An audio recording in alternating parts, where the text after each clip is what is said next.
The issue of teenage pregnancy is once again in the spotlight, with a 12-year-old giving birth on New Year's Day in the Eastern Cape. A 28-year-old man is facing charges of statutory rape and sexual grooming in Limpopo for impregnating allegedly a 13-year-old. Now, there's currently an investigation again into a 16-year-old girl giving birth during the festive season in the Northwest.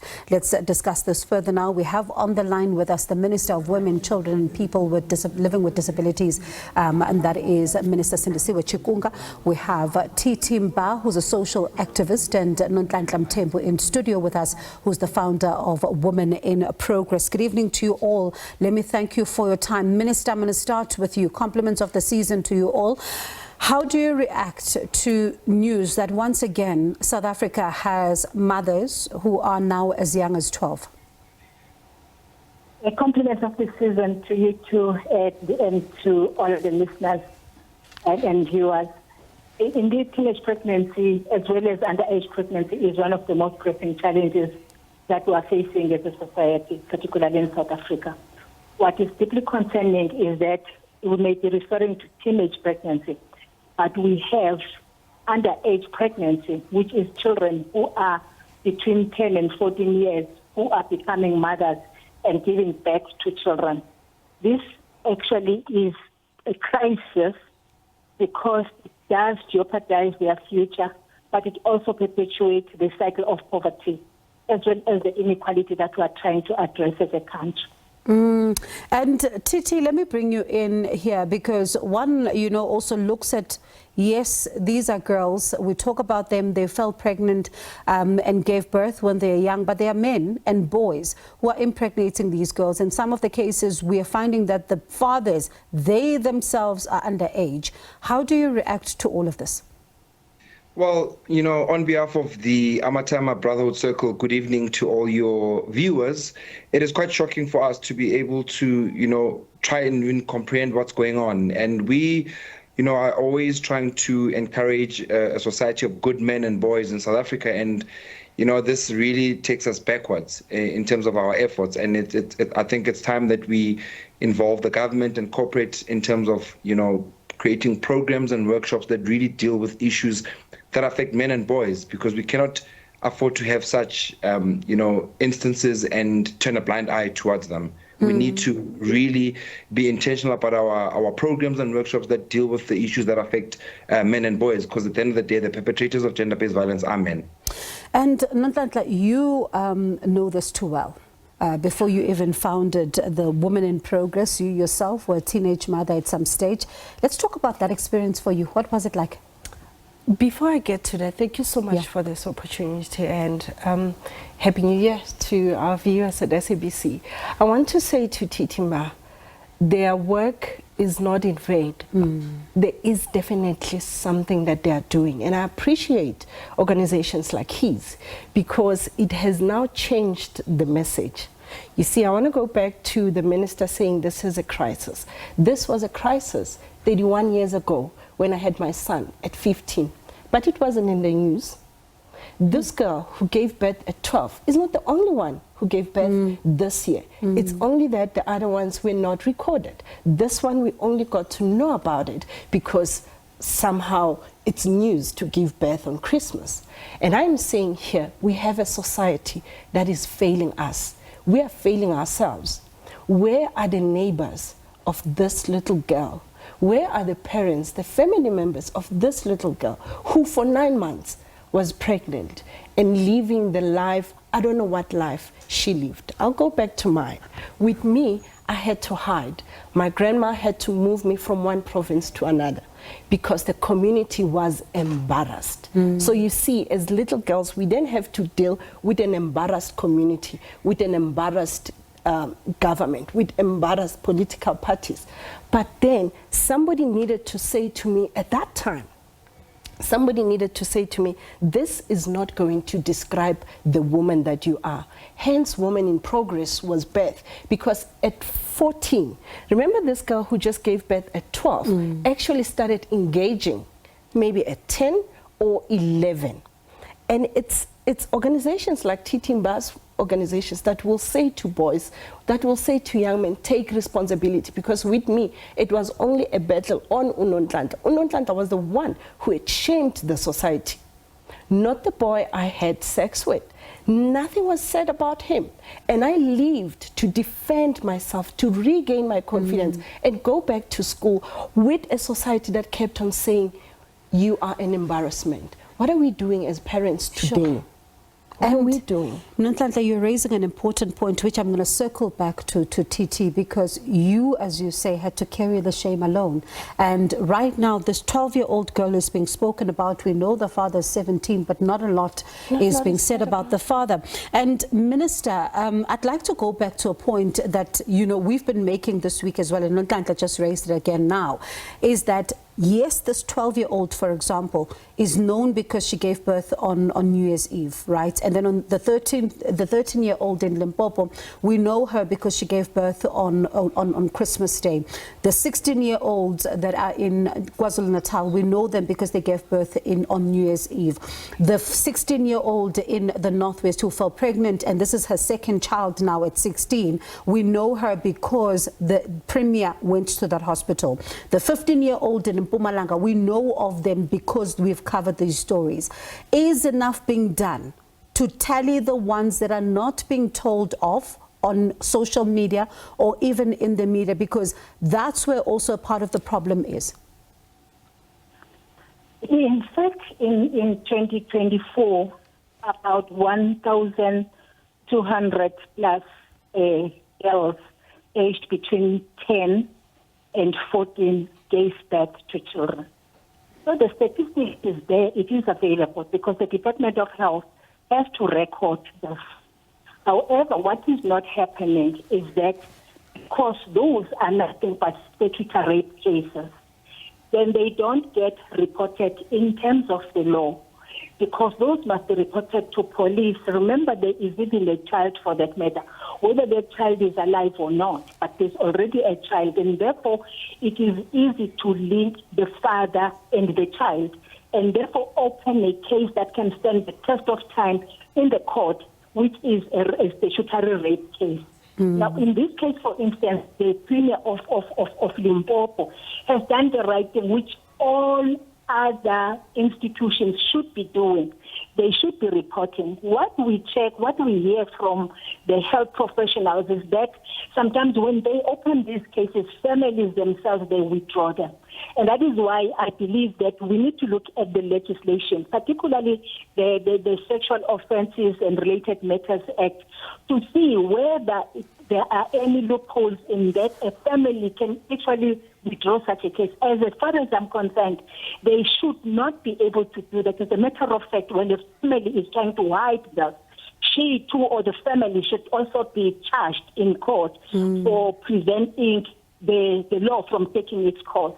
So these are the things that are happening, and that is what the health professionals are saying, because these children have to deliver in hospitals, because many of them have to undergo cesarean sections because they are not ready to give birth normally. And many of them, they give birth to children with deformities, and it therefore perpetuating the cycle of poverty and having to raise children who are disabled because of nothing but the age. So yes, indeed, there is a lot that is being done, but it's very rare that these cases are supposed to be in court. Like I'm saying, it's more than 1,200 cases just for 2024 only of children that are between 10 years and 12 and 14 years. And so yes, the statistics is there. Minister, before I go to TT, right on that note, because we say that we have, we've declared GBV a pandemic.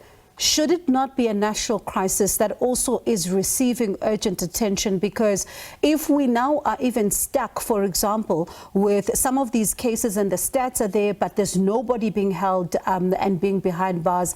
At the same time, we are now finding ourselves with statistics, and we are saying that these young girls will continue then to repeat the cycle.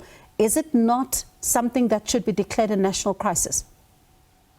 In fact, the president stated that gender-based violence should be dealt with as a pandemic. and actually said that in South Africa, gender-based violence is a crisis. And there is a link between the topic we're talking about, teenage pregnancy, but the pregnancy of minors and gender-based violence, because in many cases these happen because they are one statutory rape, but also there is some force that happens, and this, of course, is therefore linked to gender-based violence, and that is why it can also be regarded as a national crisis, and it therefore needs to be dealt with in that way. The issue, as I say, is that it needs to be reported, and if, for instance, if you talk about murder, it's not me who reports murder. The state itself, and I become a witness in murder. And I believe that it should be the case with statutory rapes. Because, for instance, you've got teachers that are sitting at home suspended, but on full salary for statutory rape cases, like the ones that we're talking about. We've got older men in the communities. That is what the research on prevalence of gender-based violence told us, that it's older men as well that are impregnating these minors. I'm not talking about teenagers. I'm talking about young children as young as 10 years.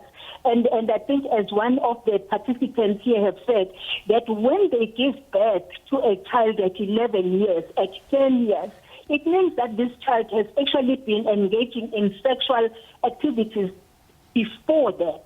And when they give birth through cesarean section, we already are determining their future to say, decide not, you are not going to have more than 4 children. And these are the things that are actually happening, but also that you can't even go to school because you've got to raise this child that has some deformities, for instance, because of your age. But you yourself, maybe something that you have not looked into is the issue, and I was actually raising this matter with the Minister of Health to say, are we not having things such as vaginal fistulas in South Africa today? Because these children are not ready, reproductively speaking, to sleep with men. It is therefore possible that they can even sustain some tears that do not get reported, and we probably not done a lot. So this is indeed a serious challenge for South Africa. It is a problem that requires all of us to work together. Titi, I'm going to come back to you on this one, because what Nonhlanhla is raising is, I would say, part of the problem, that now the girls are having to bear the brunt of the stigma, right? And they're the ones that are seen as, you've embarrassed community, you've embarrassed your family, but now the boy goes on. With his life, he moves on, he goes to school, he does everything. He can even find another girl, and he continues to move on. Isn't that part of the problem? That's the biggest part of the problem. In fact, our government is so disjointed in their efforts that you've got the Department of Health, you've got the Department of Education and the Department of Social Development and the Department of Police, by the way. Those 4 departments are supposed to work together in collaboration to curb this issue. First of all, you've got an issue at school where the teachers are the ones that are perpetrators, the male teachers. What kind of conversations are we having in school with the girl child? And what kind of conversations are we having in school with the boy child?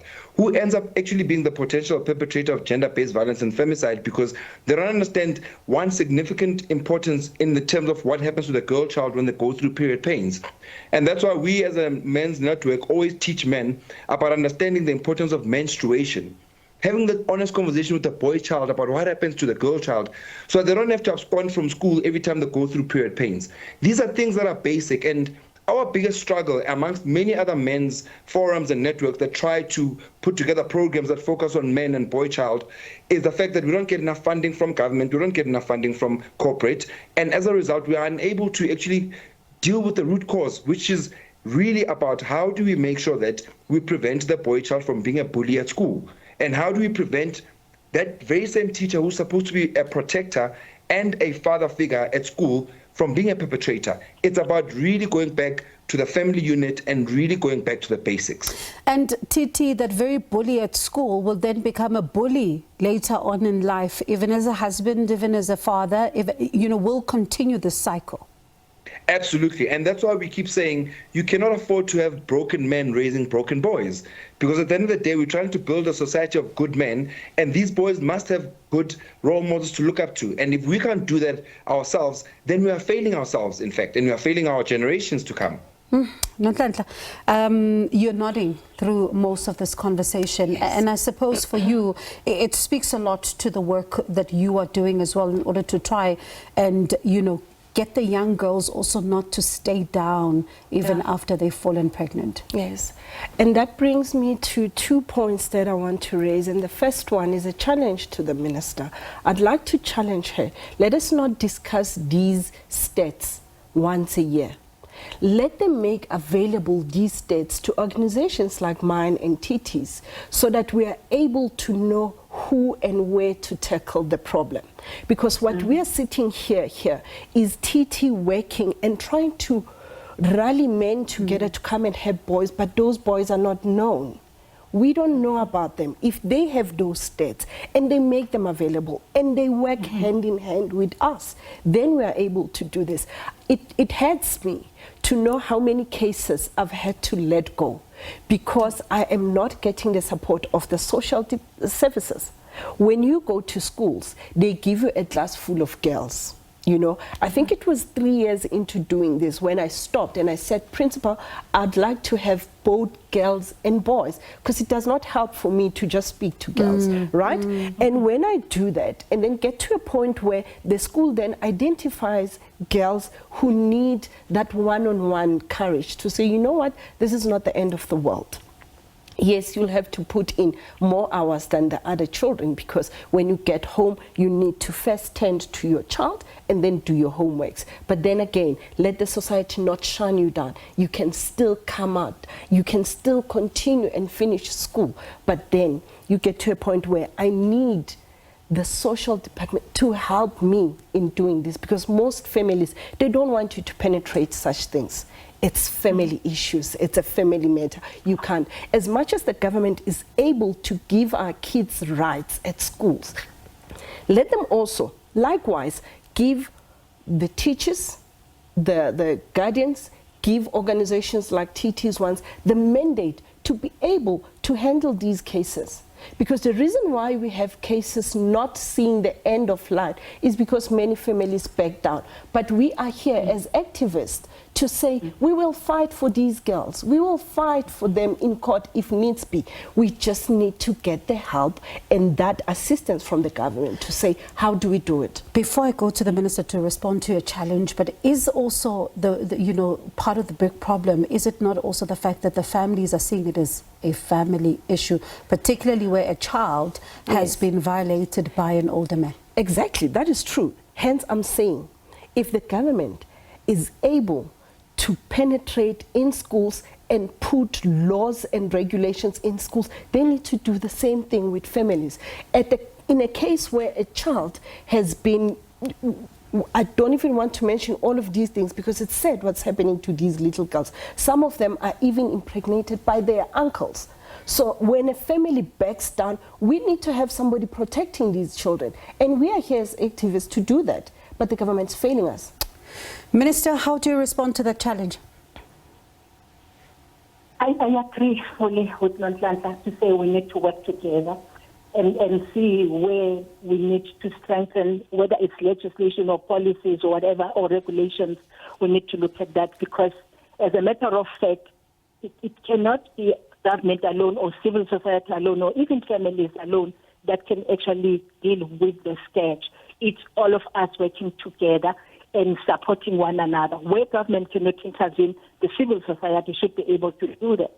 And indeed, we've put in place legislation. As far as I'm concerned, I don't believe that we don't have adequate legislation. If you look at, for instance, the Sexual Offences and Related Matters Act, it covers everything about what we're talking about: teenage pregnancy, what is this?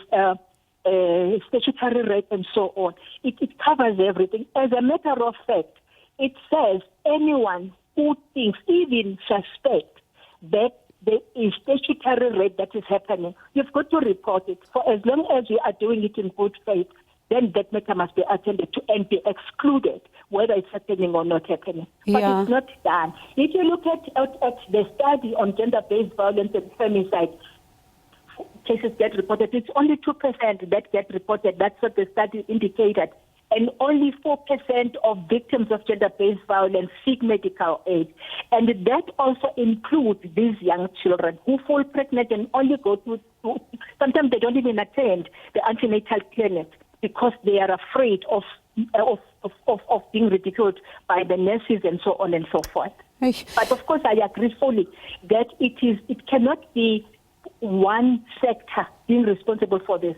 It's a societal matter. It calls for a family. It calls for government, for civil society, for traditional leadership, for teachers, for religious leaders.